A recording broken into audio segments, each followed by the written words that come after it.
Je vais vous parler un peu de qu'est-ce qu'une pseudo-poussée, de prendre conscience, l'avancée des traitements, vous en avez entendu parler ce matin, un petit peu de traitement symptomatique, qu'est-ce que le phénomène du TOF, vous allez voir, qu'est-ce que le signe de l'hermite, comment reconnaître les signes d'une névrite optique, conclusion. Une pseudo-poussée, ce n'est pas une poussée. Il y a beaucoup d'entre vous qui confondent pseudo-poussée et poussée. La pseudo-poussée, c'est l'augmentation d'un symptôme comme un engourdissement, des spasmes dans les jambes, une fatigue accrue, en raison d'une infection. Et dans la plupart des cas, ça va être une infection urinaire. La plupart des gens vont nous dire: ah, c'est bizarre, j'ai beaucoup de difficultés à marcher, mes jambes sont raides. Et je vous dirais que dans la majorité du temps, on fait une analyse culture d'urine et souvent, on va se rendre compte qu'une infection urinaire. On traite l'infection et 48 à 72 heures après, les symptômes se résorbent. C'est une pseudo-poussée. Il faut faire attention, il ne faut pas confondre ça avec une poussée. Il y a d'autres gens aussi qui vont nous dire: ah, j'ai un rhume, je fais de la fièvre, ah, ma vision est embrouillée, puis oups, ma fièvre est tombée, ma vision est revenue à la normale. Ça aussi, c'est une pseudo-poussée.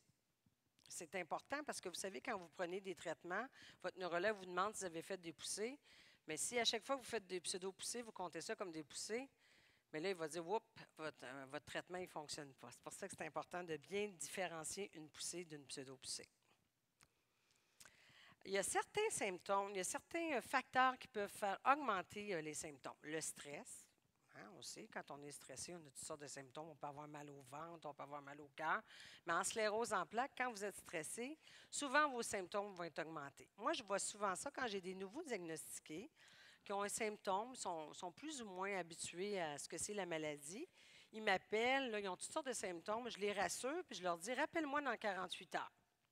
48 heures plus tard, la personne me rappelle, elle me dit: hey, tu dois faire de la magie parce que j'ai 50 de mes symptômes qui sont disparus. Juste parce que je les ai rassurés. C'est pour vous dire à quel point le stress et l'anxiété, ça peut faire augmenter les symptômes. La fatigue, les périodes menstruelles. C'est pas rare qu'il y a beaucoup de jeunes patientes qui nous disent qu'en période menstruelle, vont avoir beaucoup plus de symptômes neurologiques. C'est normal. Le manque de sommeil, quand on est fatigué, on est plus stressé, on dort moins bien, la concentration est moins bonne. Des fois, les engourdissements en fin de journée vont être plus importants aussi. Pourquoi je vous dis prendre conscience? C'est important, quand on a la sclérose en plaques, de prendre conscience des symptômes ou de ce qui provoque vos symptômes, puis qu'est-ce qu'on peut faire pour les enrayer ou les réduire. Puis qu'est-ce qu'on peut faire pour réduire notre stress? Il y a des gens qui vont me dire: ben moi, je respire, je prends des bonnes respirations, je me ferme les yeux. Et souvent, on vit dans un monde où tout va vite, on fait tout vite, on ne prend pas la peine de respirer. Mais c'est important aussi de prendre la peine de prendre des pauses. Je vous dis ça, puis je ne le fais pas à moitié du temps, là. Mais c'est important quand on travaille de prendre une pause repas, de prendre une pause café, d'aller prendre l'air dehors, de jouer avec nos enfants, de profiter de la vie. Parce que si on est tout le temps go, go, go, go, go, bien, veut pas, là, notre rythme de vie va vite, puis à un moment donné, on en paye le prix. Ça, c'est important. Puis comme je vous disais précédemment, c'est tout à fait normal qu'en début de maladie, on a tendance à être plus à l'écoute et attentif de nos symptômes. Encore pas plus tard que jeudi, j'avais une nouvelle patiente, une nouvelle diagnostiquée, puis elle me disait: ah, c'est drôle, elle dit, quand mon neurologue communautaire m'a dit que j'avais la sclérose en plaques, je suis allée lire les symptômes. Bien là, j'avais plein d'affaires que je n'avais jamais avant. Ah. Fait que, quand on lit, souvent, ça nous suggère des symptômes qu'on n'a pas nécessairement, puis on a tendance à tout associer à la sclérose en plaques. Je pense que c'est important. Puis c'est important de bien connaître la maladie. Parce que mieux on connaît la maladie, plus il est facile d'en gérer les symptômes. Je pense que ça va ensemble. L'avancée des traitements. Juste pour vous dire à quel point ça a avancé, grâce à plusieurs essais cliniques, puis je reconnais certains patients dans la salle, puis j'en profite pour vous remercier parce que grâce à vous, vous avez participé à des essais cliniques, puis c'est pour ça que les traitements maintenant sont disponibles. Bien, on sait qu'il y a plusieurs médicaments qui existent pour freiner l'évolution de la maladie, puis d'autres traitements qui existent pour contrôler, entre autres, les douleurs, les problèmes urinaires, les spasmes, la constipation, et j'en passe. Je vous dirais qu'il y a eu une grande avancée en sclérose en plaques parce que, excusez, il y a 20 ans, moi quand j'ai commencé, ça fait déjà 20 ans, fait que ça trahit un petit peu mon âge, Il y a 20 ans, il y avait 0 traitement pour traiter la sclérose en plaques. Quand on dit 0, il n'y avait absolument rien. Maintenant, on en a 10. Ça devient de plus en plus compliqué. Il y a des traitements sous-cutanés, des traitements intraveineux, des traitements oraux. Puis je vous dirais qu'une gradation dans les traitements. Le but de ma conférence cet après-midi, ce n'est pas de vous parler des traitements en tant que tels, mais c'est pour vous dire à quel point la recherche est importante en sclérose en plaques. Parce que s'il n'y avait pas de recherche, probablement qu'on n'aurait pas de traitement. Puis je regarde, là, je sais que certains d'entre vous ont des traitements. Des fois, il faut changer de traitement. Quand on voit que ça ne fonctionne pas, bien, on change. Fait que je vous dirais que ça, c'est quand même assez prometteur. Puis c'est une belle lueur d'espoir de voir que l'avancée des traitements nous permet d'avoir des choses de plus en plus efficaces. Puis, juste pour vous dire, là, je l'ai écrit ici, maintenant, on traite les gens dès le premier épisode. Moi, je me souviens, quand j'ai commencé en sclérose en plaques, il y avait même des gens qui nous consultaient puis qui n'étaient pas traités parce que les neurologues disaient, bien là, tu n'es pas assez malade, tu n'as pas assez fait de poussée. Maintenant, quelqu'un qui a un premier épisode immunisant passe une résonance magnétique. Si la personne elle a suffisamment de lésions, bien, on va la traiter dès le premier épisode. Parce qu'on sait que lorsqu'on traite quelqu'un dès le premier épisode, on retarde le second épisode, donc moins à risque de progresser. Fait que ça, je pense que c'est quand même une belle avancée dans la recherche. Et probablement que dans quelques années, on ne le fait pas encore, mais probablement que dans quelques années, on va traiter ce qu'on appelle des syndromes radiologiques isolés. On n'en est pas là. Pourquoi on appelle ça des syndromes radiologiques isolés? C'est des gens qui consultent pour un autre problème de santé, que ce soit une migraine, quelqu'un qui est tombé sur la tête suite à une chute ou quelque chose, puis la personne passe une résonance, puis on trouve des lésions de sclérose en plaques. Ces gens-là n'ont pas la sclérose en plaques, n'ont pas fait aucun épisode neurologique, mais là, on est en train de se demander, est-ce que ces gens-là, ça vaudrait la peine de les traiter avant même que la maladie se développe? On n'en est pas là. Oui, oui, c'est vrai. Moi aussi, j'aimerais dire oui. Malheureusement, vous savez que les traitements sont très coûteux. Hein, on regarde là, ce que le gouvernement est en train de faire avec le système de santé. Je ne m'avancerai pas en politique aujourd'hui, mais les traitements sont très coûteux. Fait que tant qu'on n'aura pas de résultats tangibles, pour l'instant, au moins, on traite les gens dès le premier épisode. Fait que je pense que ça, c'est une grande avancée par rapport à avant, où on attendait que les gens soient plus malades pour les traiter. Le but des traitements. Puis ça, il faut faire attention parce que des fois, les gens, quand vous commencez à vous traiter, puis c'est légitime, hein, on commence un traitement, puis on se dit, ça y est, moi, je ne ferai plus de poussée. Ou ça y est, moi, j'aurai plus de symptômes. Ou je vais aller mieux. C'est vrai qu'il y a des gens qui vont mieux quand ils se traitent. Tant mieux, je suis contente pour vous. Vous faites mentir les statistiques. Le but des traitements, c'est de réduire la fréquence des poussées, la sévérité, de réduire le nombre de nouvelles lésions détectées à la résonance, puis de ralentir la progression de la maladie. Il y a 2 ans, il y a eu un panel d'experts, et j'insiste de dire que c'est un panel d'experts canadiens et non américains, parce que les Canadiens et les Américains, on ne traite pas la maladie de la même façon. C'est des neurologues canadiens qui se sont réunis, puis ont décidé d'établir, c'est quoi les paramètres qu'on va faire pour établir si un traitement fonctionne ou pas. Ils ont décidé de regarder la résonance magnétique, les poussées et l'évolution de la maladie. Vous savez, quand votre neurologue vous fait un test, la, saute sur une patte, sur l'autre, les réflexes, la force et tout ça, parfois, ça peut vous sembler bizarre que le médecin vous fasse ça. Mais c'est très important parce que quand votre neurologue vous fait un examen neurologique, il vous compare toujours à vous-même, pas à la personne d'à côté, parce qu'il n'y a personne qui est pareil. Je vois quelqu'un qui fait le douanier. Oui, le douanier, c'est important aussi. Il y a plein de petites subtilités quand le neurologue vous fait votre examen que vous, des fois, vous ne savez pas pourquoi il fait ça, mais lui, ça lui donne des indices. Fait que dans le panel d'experts, ce qu'ils se sont dit, c'est qu'on va regarder si la personne a fait juste une petite poussée, mais qui ne laisse pas de séquelles, la résonance est stable, l'examen neurologique est stable, bien, c'est correct qu'elle continue son traitement standard. Mais s'il y a des changements à la résonance ou si l'examen neurologique change beaucoup d'une fois à l'autre, bien là, ça se peut qu'on soit plus agressif. Pourquoi on peut se permettre d'être plus agressif? Comme je vous le disais précédemment, avant, on n'en avait pas de traitement. Puis dans les années autour de 95, 96, 97, on a commencé à avoir des traitements, mais les options thérapeutiques étaient très minces. On passait d'un traitement injectable à un autre traitement injectable. Fait que si un ne fonctionnait pas, on passait à l'autre, mais si ça ne fonctionnait pas, on n'avait rien d'autre. Maintenant, on a des traitements qui sont plus puissants. Fait que dans notre jargon, à nous, on dit qu'on passe d'un traitement première ligne à deuxième ligne. Et il y a même des traitements encore plus puissants qu'on appelle troisième ligne.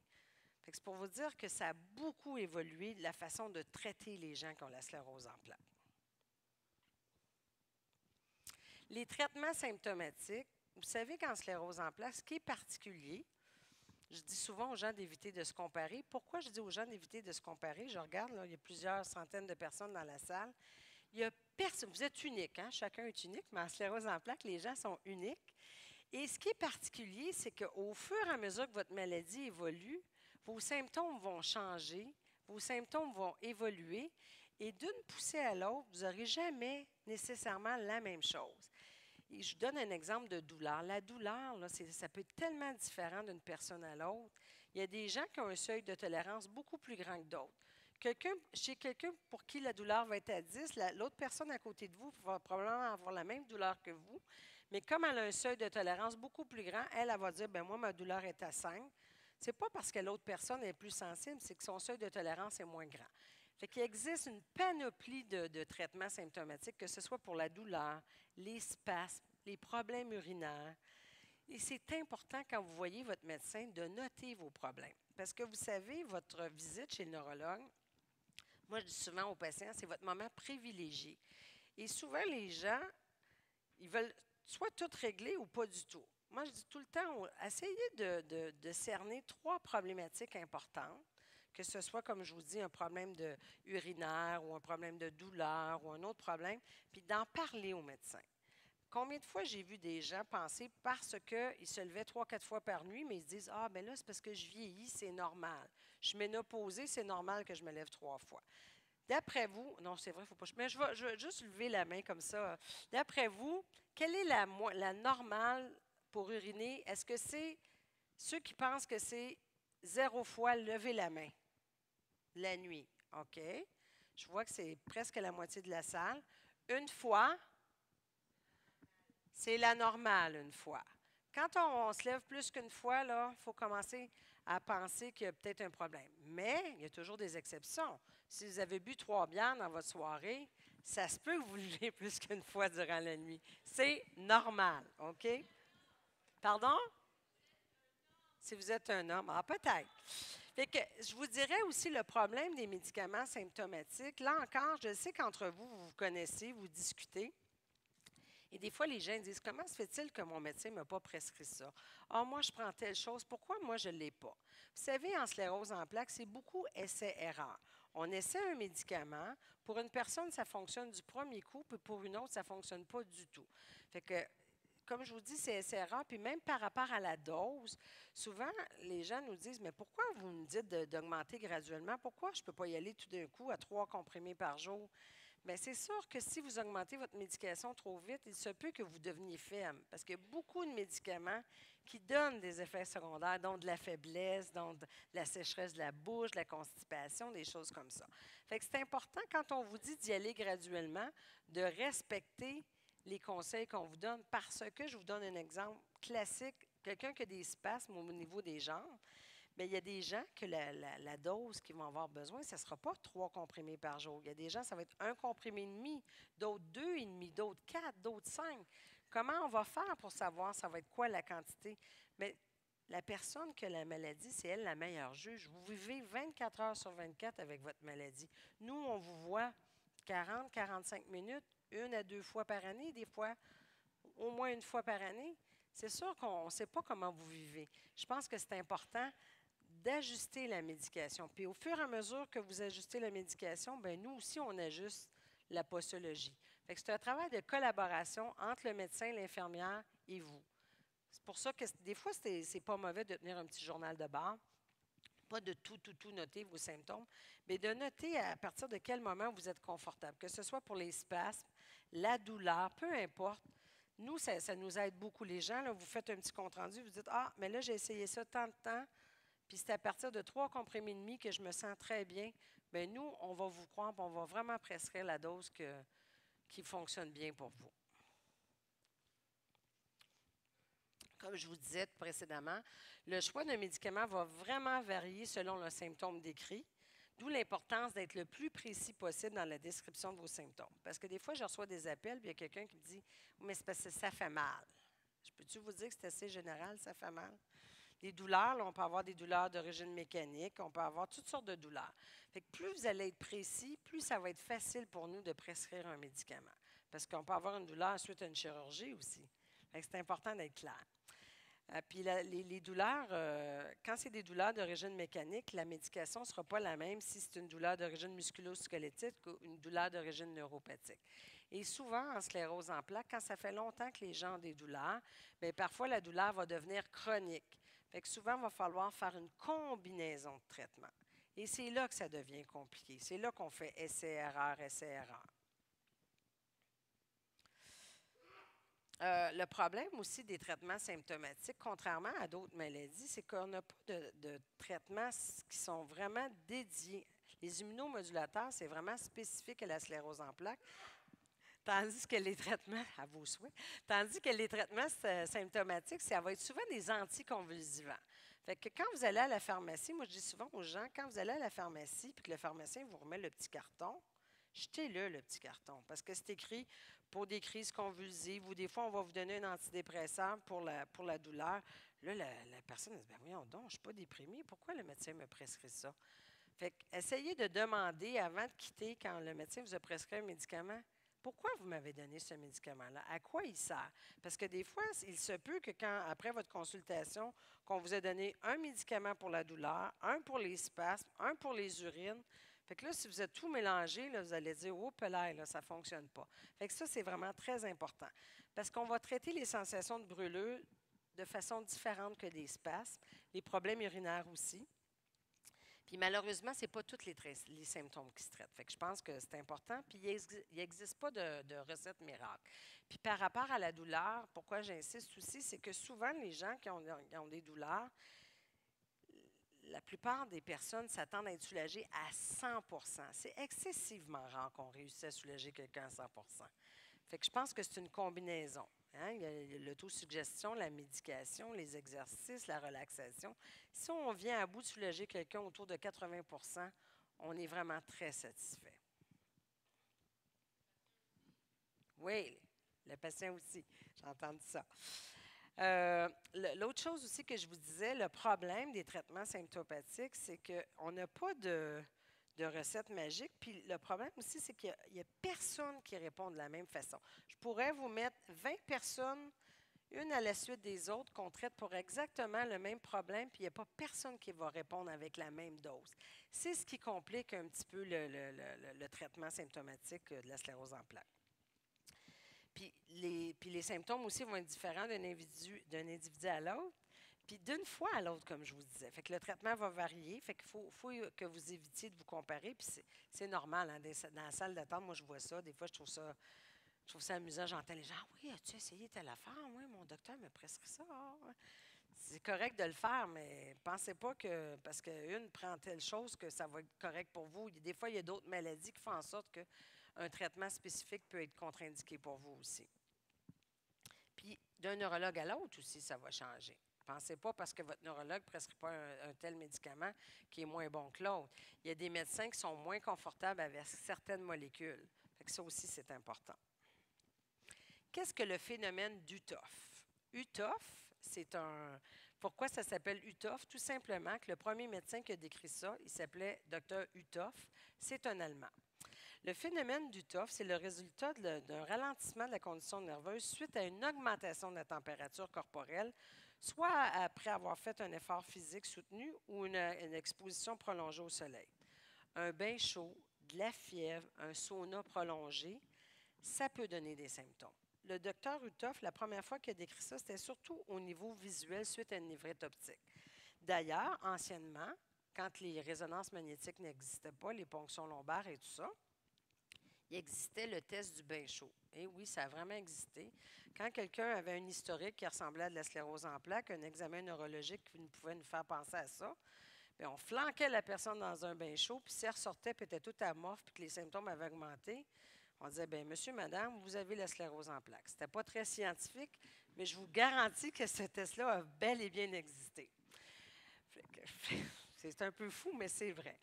Fait que souvent, les gens sont très inquiets par rapport au phénomène du TOF. Les gens qui s'entraînent beaucoup, qui font du treadmill, du tapis roulant, de la course, c'est pas rare que je reçoive des appels que je me fais dire, écoute, à chaque fois que je m'entraîne, je fais une poussée. Là, je fais, oups, c'est pourquoi tu dis ça? Parce que quand je m'entraîne, bien, je viens les jambes tout engourdies ou les bras tout engourdis. Souvent, le phénomène du TOF va exacerber ou va réveiller un ancien symptôme que vous avez eu. Ce qui est souvent, là, qui va arriver souvent, c'est surtout au niveau visuel. Quelqu'un qui a déjà fait une névrite optique, quand il y a un phénomène du TOF, la vision va devenir très embrouillée, très floue. Des fois, on va même perdre la vision centrale. On voit ça souvent quand les gens vont dans des saunas chauds. Je ne vous dis pas que c'est contre-indiqué, non, non. Mais quand vous allez dans un sauna, si vous sentez à un moment donné que vous vous sentez moins bien, ça veut dire de d'écourter le temps du sauna. Les bains très chauds aussi, faites attention. Juste pour vous dire à quel point il y a des gens qui sont sensibles au phénomène du TOF, j'avais une patiente qui, à chaque fois qu'elle prenait sa pause café, quand elle revenait de sa pause café, elle était toujours plus fatiguée et un petit peu plus engourdie. Elle dit, c'est pas normal, je vais prendre une pause café de 15 minutes, je reviens puis je suis plus fatiguée. Là, je l'ai questionnée, puis je dis, qu'est-ce que tu fais quand tu prends ta pause café? Elle dit, ah, je prends un bon café, là, chaud, chaud. J'ai dit, écoute, on va faire un test. Au lieu de prendre un café chaud, tu vas prendre un verre de jus ou un verre d'eau froid, puis tu vas voir ce que ça donne. Puis j'ai dit, je veux que tu me rappelles.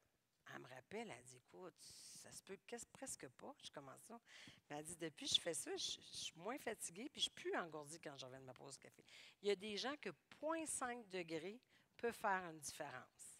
Fait que soyez pas surpris si à un moment donné, quand vous êtes exposé longtemps au soleil, puis les gens qui sont un petit peu plus atteints au niveau physique, si vous êtes très exposé très longtemps au soleil, moi, c'est déjà arrivé à un de mes patients, il s'était endormi au soleil. Quand il est arrivé pour se lever, il n'était plus capable de marcher. Il s'est dit, ça y est, je fais une poussée. Fait que là, il s'est assis dans son fauteuil. Il marche encore, mais il s'est assis dans son fauteuil, il est allé à l'ombre. Il s'est hydraté beaucoup, puis au bout d'à peu près une demi-heure. Ça dure entre 20 à 30 minutes. Puis quand la température corporelle redevient à la normale, bien, les symptômes se résorbent. Gardez ça en tête parce que ça, c'est quelque chose qui arrive, qui peut arriver de façon quotidienne. Fait que ça ne vous empêche pas de faire de l'exercice. Fait que moi, ce que je conseille aux gens qui font un entraînement, c'est d'alterner exercice cardio avec de la musculation. Au lieu de faire tout le cardio en même temps puis de transpirer beaucoup, beaucoup, bien, alternez un petit peu de cardio, un petit peu de musculation. Comme ça, votre température va rester sensiblement la même. Bon, ça, je viens de vous le dire, d'alterner. Oups, il y a une petite faute ici, les exercices muscularisés. Je ne sais pas ce que ça veut dire, mais c'est un nouveau mot. Boire de l'eau, c'est important de boire de l'eau. Souvent, les gens s'entraînent puis ils ne boivent pas assez, fait qu'ils se déshydratent puis ils deviennent étourdis. Fait que ça, c'est important.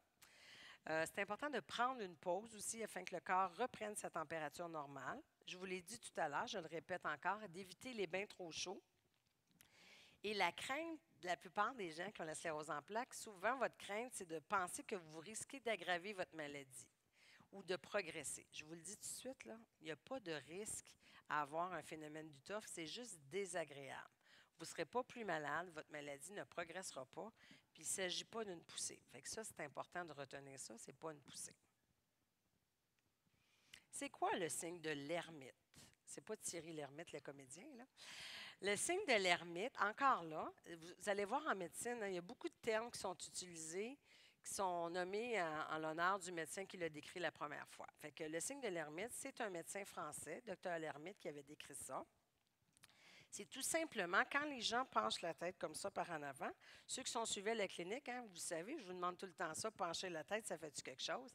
Bien, quand on penche la tête, puis qu'on ressent un petit courant électrique, des fois qui peut irradier jusqu'au bout des orteils, c'est le signe de l'hermite. Pourquoi ça fait ça? C'est que souvent, il y a une petite lésion qui est située au niveau cervical, et quand on penche la tête, ça déclenche la lésion. Quand on est en bonne santé, on est entre la vingtaine et la trentaine, puis qu'on n'a pas eu d'accident à la colonne, pas de chirurgie, pas de radiothérapie, pas de chimio, mais si quelqu'un penche la tête comme ça, puis il y a un courant électrique, bien souvent, pour nous, là, c'est un red flag que ça ressemble beaucoup à la sclérose en plaques. Et jeudi, justement, j'avais une patiente qui nous a consulté pour un diagnostic possible, puis finalement, c'était une sclérose en plaques, puis elle a lu sur les symptômes. Et c'est là qu'elle s'est souvenue, elle dit, ah, mais elle dit, moi, j'ai eu ça. Elle dit, quand j'étais plus jeune, quand je penchais la tête, elle dit, j'avais des courants. Puis elle a dit, ça pouvait durer une semaine. À chaque fois que je penchais la tête, j'avais un courant. Fait que grâce à, étant donné qu'elle s'est souvenue qu'elle avait eu cet épisode-là, on a été capable d'établir que cette jeune femme-là avait la maladie depuis déjà 20 ans. Fait que ça, c'est important. Quand on fait votre historique, c'est important d'essayer de se remémorer. Ce n'est pas un symptôme qui est courant. Puis il y a des gens qui me disent, bon, mais je ne l'ai jamais eu, je suis normal. Ben oui, vous êtes normal. Ça se peut que vous n'ayez pas de lésion au niveau du cou. Ça, c'est tout à fait normal. Des fois, le lermite, il peut être douloureux. Quand le lermite est douloureux, on peut vous donner un médicament pour atténuer ça. Puis si le lermite est fort, souvent, ce qu'on va conseiller aux gens, on va dire aux gens de pencher la tête plusieurs fois en ligne. Puis ce que ça va faire, on dit qu'on va épuiser le lermite. Fait que si jamais ça vous arrive, puis votre courant est bien fort, bien, penchez la tête, là, genre une dizaine de fois, puis ça va complètement s'arrêter. Vos confrères, vos consoeurs de travail vont peut-être dire, mon Dieu, qu'est-ce qu'il fait là? Si pencher la tête, tu fais de même. Vous n'êtes pas obligé de leur dire, vous direz que vous avez le cou raide un petit peu, puis c'est juste pour alléger un petit peu la raideur de votre cou. Là. Mais ce n'est pas dangereux, puis ce n'est pas inquiétant. Ça, je vous le dis tout de suite. Ça, je viens de vous le dire. Vous voyez, je prends de l'avance. C'est quoi une névrite optique? La névrite optique, c'est un des symptômes qui est fréquent en sclérose en plaques. 15 à 30 des gens, ça va être leur premier épisode. Et encore là, quand on a une jeune fille qui est en bonne santé, qui fait une névrite optique, c'est pas rare que l'ophtalmologiste va lui faire passer une résonance magnétique. Et je vous dirais, souvent, là, il va y avoir des lésions à la résonance magnétique. C'est vraiment important. Et pourquoi les gens consultent, c'est que quand on perd la vision d'un œil, bien, on a juste deux yeux. Hein? D'habitude, quand on perd la vision d'un œil, on va à l'urgence. Mais je vous rassure, la perte revient. Hein? Ça, je pense que. C'est pour ça que je voulais vous parler de ça, parce que c'est important de bien reconnaître les signes, parce qu'on peut traiter une névrite optique. Une des caractéristiques de la névrite optique, c'est qu'il va y avoir une douleur à la mobilisation de l'œil chez environ 70 La douleur, souvent, on va dire que c'est une douleur rétrobulbaire. Qu'est-ce que je veux dire par rétrobulbaire? C'est une douleur qui va être vraiment derrière l'œil. Pourquoi ça fait ça? C'est que quand le nerf optique est inflammé, c'est comme un élastique un petit peu. Fait que quand le nerf optique est inflammé, il va rétrécir un peu. Fait que ça fait comme une tension. Fait qu'à chaque fois que la personne bouge l'œil, ça fait mal. Et quand la douleur est très grande, il y a même des gens qui vont nous dire, j'ai l'impression que l'œil va me sortir du globe oculaire, puis que tellement c'est douloureux. Quand la douleur est très importante, on va donner un médicament pour contrer la douleur, puis on va donner de la cortisone aussi. Souvent, il va y avoir une perte de vision centrale. Fait que si je regarde mon tableau, ou si vous regardez le tableau, bien, le central, on va perdre quelques lettres. Fait que la personne, quand elle lit, il va avoir un trou dans le texte. On appelle ça un scotome. Et le meilleur test, moi, quand j'ai des gens qui m'appellent au téléphone, puis je veux vraiment établir si c'est une névrite optique ou pas, puis là, je suis contente parce que j'ai quelque chose de rouge ici. Ce que je demande aux gens, c'est de couvrir l'œil qui n'est pas affecté. On couvre l'œil. L'œil regarde quelque chose de rouge. Après ça, on change. L'œil affecté, souvent, le rouge, il va apparaître pâle. Il va vraiment avoir une différence au niveau de la brillance des couleurs. C'est vraiment là, un test qui est fiable. Puis l'autre jour, j'ai trouvé ça bon parce que j'ai une patiente, elle n'était pas capable de m'expliquer au niveau des couleurs. Ce qu'elle avait fait, c'est qu'elle avait imprimé deux fleurs. Elle avait une fleur qui était très, très, très rouge, puis l'autre qui était rouge pâle. Puis quand elle est arrivée dans mon bureau, elle dit, regarde, c'est comme ça que je vois de mon œil droit. Puis elle faisait une névrite optique, mais elle n'avait presque pas de douleur. Fait que ça, c'est un test qui est bien fiable, nous, au téléphone, quand on veut vous questionner. Fait que vous, si vous voulez savoir si c'est une névrite optique, faites le test avant d'appeler votre médecin, dire, vous regardez quelque chose de rouge, puis si ça apparaît très pâle, là, c'est vraiment, là, quand les couleurs sont alternées, c'est vraiment une névrite optique. Quand les gens font des névrites optiques, l'œil n'est pas rouge, ça ne coule pas, il n'y a pas d'infection, puis ce n'est pas enflé. Des fois, je reçois des appels, je pense que je fais une névrite, mon œil est rouge, il coule, puis j'ai de l'infection. C'est probablement une conjonctivite que vous faites. C'est important de bien décrire. Une autre fois, j'avais quelqu'un qui m'a appelé. Elle me dit, écoute, je vois comme un rayon de soleil dans ma vision. J'ai fait, oups, qu'est-ce que c'est ça, un rayon de soleil? Puis elle n'avait pas de douleur, les couleurs n'étaient pas altérées. je ne savais pas c'était quoi. On l'a convoquée. Elle avait une hémorragie dans son œil. Heureusement qu'elle a pris la peine de m'appeler. On l'a fait voir en ophtalmo, puis ils ont donné quelque chose, ils l'ont traité. Fait que vous savez, peu importe ce que vous avez, ce n'est pas toujours relié à la sclérose en plaques, mais les yeux, on peut faire d'autres choses. J'ai une autre fois un autre patient qui a fait autre chose. Ça peut être une migraine ophtalmique. Quand on fait une migraine ophtalmique, bien, souvent, ça ressemble à une névrite optique parce que pendant qu'on fait une migraine, pouf, on perd complètement la vision de l'œil, mais ça revient rapidement. Fait que là, des fois, je reçois des appels, des gens me disent j'ai fait une névrite optique, ça a duré 3 minutes. Non, une névrite optique, ça dure plus que 3 minutes.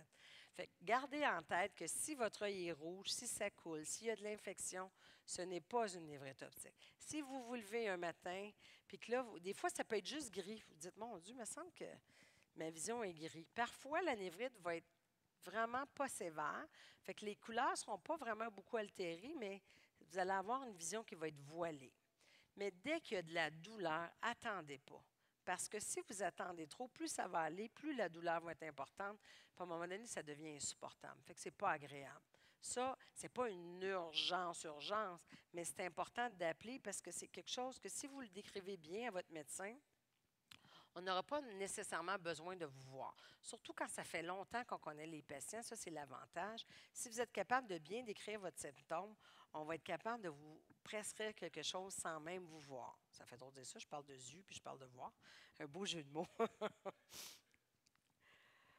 Voyez, regardez, ça c'est un exemple d'un scoton.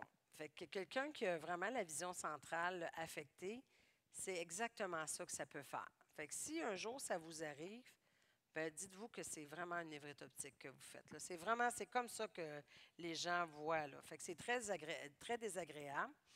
Si ça vous arrive, ben, vous ne conduisez pas, hein, c'est important. On ne vous enlèvera pas votre permis, mais le temps de votre névrite, soyez vigilant puis demandez à un partenaire de conduire. Parce que si vous conduisez puis vous arrive un accident, on est dans le trouble. Puis nous, ce qu'on fait, c'est comme on sait que c'est temporaire, bien, on ne le déclarera pas à la SAC. Parce que si on le déclare à la SAC que vous avez fait une névrite optique, eh boy, après ça, vous allez avoir des problèmes. On dit aux gens, soyez responsables, ne conduisez pas pendant votre névrite, puis ça va rentrer dans l'ordre. Parce que tout à l'heure, j'en ai pas parlé, mais la moyenne d'une poussée, ça dure c'est toujours des moyennes, entre 3 à 12 semaines. Puis je fais très attention, tantôt j'ai croisé une patiente, je fais très attention de ne pas donner un temps fixe. Parce qu'avant, selon les symptômes, on sait à peu près combien de temps ça va durer, mais les gens ils prennent ça, excusez l'anglicisme, ils prennent ça pour du cash. Puis des fois, je disais à des gens, ça va durer à peu près 5 semaines. Puis là, au bout de 5 semaines et 2 jours, là, les gens m'appelaient, bien, t'es bien menteuse. Je suis encore en poussée. Fait que je fais attention à ça. La névrite optique, contrairement aux autres poussées, ce qui est particulier d'une névrite, c'est que parfois, à l'intérieur de 4-5 semaines, vous pouvez avoir comme un 60 d'amélioration. Puis le 40 qui reste, ça peut prendre des mois et des mois. Des fois, vous pouvez avoir un petit 2-3 Oups, 2-3 semaines plus tard, un autre 2-3 Ça peut être très long. Ce que vous devez retenir, tant et aussi longtemps que ça ne fait pas 1 an, on peut encore parler de récupération. Puis il y en a une qui va se sentir visée, je la vois en plus. Je vous dis ça, mais il y a des exceptions. Parce que j'avais quelqu'un qui voyait double, et ça faisait plus qu'1 an. Fait que là, on lui avait dit, écoute, probablement que tu vas rester avec une vision double. Et ça a pris beaucoup plus qu'1 an. Puis à un moment donné, elle vient me voir, puis elle me dit, trouves-tu que j'ai quelque chose de changé? Puis, ben, je pense que tu as perdu du poids. Elle dit, non, pas ça. Là, je regarde, je cherchais. Elle dit, j'ai plus de prisme dans ma lunette. Je commence ça. Elle dit, je vois plus double. Puis ça avait pris beaucoup de temps. Fait qu'il y a toujours des exceptions. Mais je vous dirais qu'en général, quand ça fait 1 an que vous avez un symptôme, ça veut dire que c'est une séquelle. Fait qu'il ne faut pas confondre séquelle avec poussée. Parce que j'ai des gens qui me disent, moi, ça fait 10 ans que je suis en poussée. Impossible.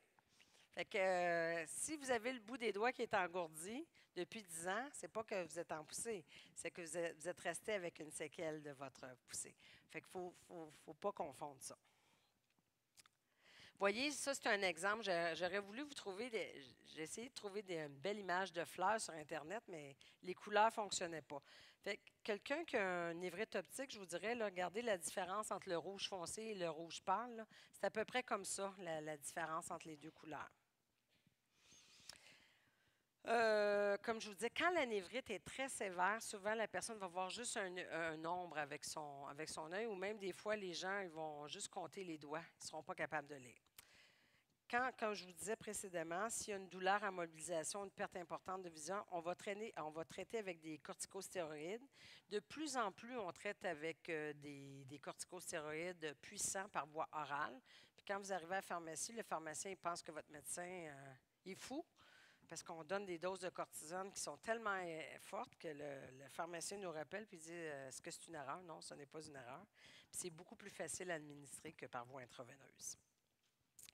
Donc, en conclusion, puis après ça, on va passer aux questions. Bien, vous savez tous, pour la plupart d'entre vous, vous êtes atteints, la sclérose en plaques, c'est une maladie qui est complexe par sa grande diversité de symptômes, son mode d'apparition, ses différentes formes. Puis c'est pour ça que c'est bien important de reconnaître les symptômes qui sont reliés à la maladie afin de consulter lorsque nécessaire. La sclérose en plaques aussi, ça évolue différemment d'une personne à l'autre, puis ça change dans le temps chez la même personne. C'est pourquoi il est pratiquement impossible de prédire comment la maladie va évoluer dans le temps. Fait qu'il faut éviter de vous comparer. Puis souvent, je dis aux gens, si j'avais une boule de cristal, j'aimerais tellement ça, je pourrais dire, ah, toi, là, inquiète-toi pas, ça va bien aller. Oh, toi, mais malheureusement, c'est impossible. Même si on fait des résonances, même si on fait des examens neurologiques, c'est vraiment impossible pour nous de vous dire comment vous allez aller. Je vous remercie beaucoup.